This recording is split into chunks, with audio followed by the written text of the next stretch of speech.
Oi, gente! Pra quem não me conhece, meu nome é Isabela Santos e eu tô aqui hoje pra falar um pouquinho pra vocês como foi a minha prova do TJ para escrevente técnica judiciária 2024.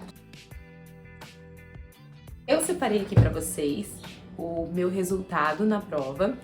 Vou deixar um print aí na tela pra vocês. Eu fui convocada para a segunda fase. A minha nota não foi das melhores, mas graças a Deus deu tudo certo. Passamos nessa primeira etapa. Lembrando que isso não é garantia, porque ainda tem mais uma etapa pela frente, a parte da digitação. E posteriormente a isso tem que aguardar ser nomeada, né? Esse de escrevente técnica judiciária, para poder situar vocês, é um concurso que eu nunca tinha prestado, eu nunca nem sequer tinha imaginado trabalhar numa área de tribunal, né? Então, eu não tinha nenhum contato com direito, eu era totalmente leiga nessa parte, ainda sou, claro, né? Estudei uma única vez um edital, mas eu consegui estudar o edital por completo. Foi assim, emocionante, foi árduo, foi uma vitória, foi uma conquista, algo que eu jamais imaginei que eu realmente fosse conseguir fazer. E agora eu vou falar pra vocês uma por uma da minha prova, tô aqui com ela. Isso aqui quem escreveu foi meu marido, no dia que a gente corrigiu essa prova, né? E tô com o meu gabarito aqui também. Aí tá todo rasurado, a prova também tá toda rasurada, porque concurseiro sabe, você sai da prova, você sai querendo corrigir, você quer ver o que você errou, quer entender o que aconteceu, né? Agora eu vou falar pra vocês como que foi o meu desempenho em cada matéria. Lembrando que eu estudei aproximadamente 3 meses, porque assim que saiu o edital, levou umas 2, 3 semanas pra eu decidir focar totalmente no TJ São Paulo e parecia assim algo real pra mim. Então, saiu o edital, depois de umas 3 semanas eu já listei esse edital, coloquei aqui nessa parede que vocês estão vendo, eu colei o edital todinho aqui, e aí eu ia estudando, e conforme eu ia estudando os meus métodos e as minhas técnicas, que eu posso fazer um outro vídeo explicando pra vocês como que eu estudei pro TJ São Paulo. E conforme eu ia estudando, eu ia ticando tudo que eu já tinha estudado no edital. Português são 24 questões nessa prova e ela é uma matéria muito, muito importante. Além da prova de português ser 24% de toda a prova, então ela tem um peso muito grande, ela também é critério para desempate. Então, caso você tenha a mesma nota que outra pessoa, ganha quem acertou mais, pontuou mais em português. Então, português é uma matéria que a gente não pode negligenciar.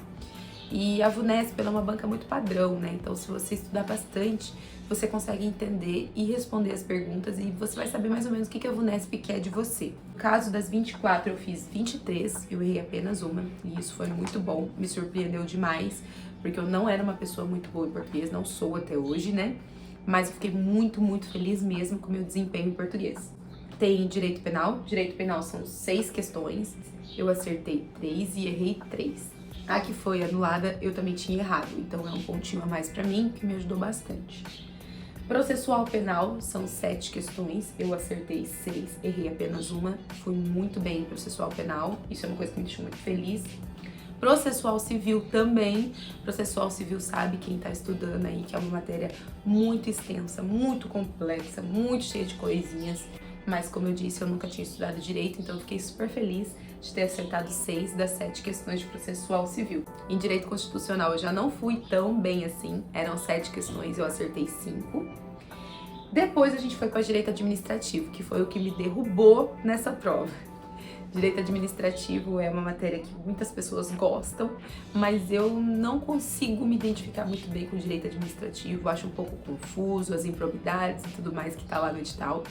Mas ainda assim, né, poderia ter sido muito melhor, deveria ter dedicado mais tempo de estudo a essa matéria, agora eu vejo isso. O que acontece é o seguinte, você começa com muito gás, parece que vai dar certo, e aí conforme vão passando os meses, porque foram 3 meses de estudo, é muito difícil se manter motivado a cada dia, sabe? E ter a certeza de que vai dar certo. Então, pro final eu já tava um pouco mais relaxada, já não estava mais tão dedicada, tão motivada, um pouco de saco cheio, né, de estar há 3 meses estudando muitas horas por dia, não chegava nunca o dia da prova, bebê pequena, vida acontecendo, sendo professora, tendo trabalho dentro e fora de casa, então a vida normal de todas as pessoas, sabe? Então tudo isso pesou muito pra mim. Das 8 questões de direito administrativo, eu acertei só 4, as outras 4 eu errei.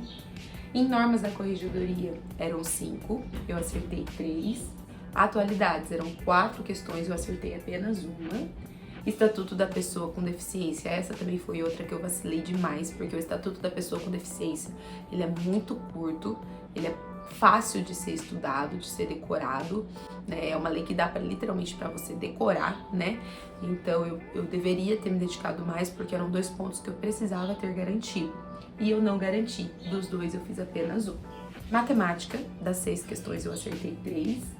E informática para mim foi uma das matérias assim mais surpreendentes na prova, que eu achei que fugiu muito do que eu estava acostumada na resolução de questões da VUNESP. Achei bem difícil mesmo a parte de informática, tive um desempenho muito ruim também, não esperava que eu fosse ser tão mal em informática, porque diferente de direito administrativo, que eu já estava mal até nos estudos, em todos os meus simulados eu via que eu ia mal em direito administrativo, não era o que acontecia em informática.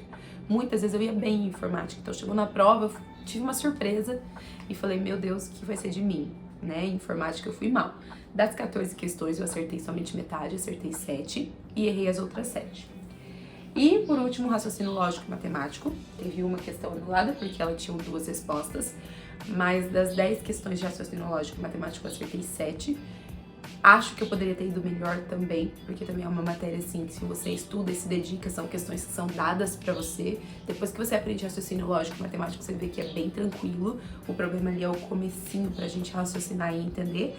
Depois que você entende, minha filha, você vai embora. Então, fiquei um pouquinho triste de ter errado 3, mas tá tudo certo, né? No fim das contas, o importante é que deu certo. Fui convocada para a segunda fase. Agora é praticar muito para a etapa da digitação e orar muito para que Deus prepare a nomeação, para que dê tudo certo. Se for da vontade dele, tenho certeza que vai dar certo. E no próximo vídeo eu vou falar pra vocês quais foram os meus métodos de estudo, o que eu pensei, por que eu decidi fazer esse concurso e posso contar um pouquinho mais da minha história. Se você me assistiu até aqui, muito obrigada. Não se esqueça de deixar um like no vídeo, compartilhar com os seus amigos concurseiros e não desista. O que eu tenho pra te falar é isso, não desista, porque se tem uma vaga, ela pode ser nossa, alguém tem que trabalhar e a gente merece ganhar um salário digno, ter uma boa profissão e tudo mais. Então, não desistam daí, que eu não vou desistir daqui. Provavelmente farei mais concursos e pretendo também compartilhar mais dessa jornada com vocês para que a gente possa se manter motivado. Beleza? Tchau!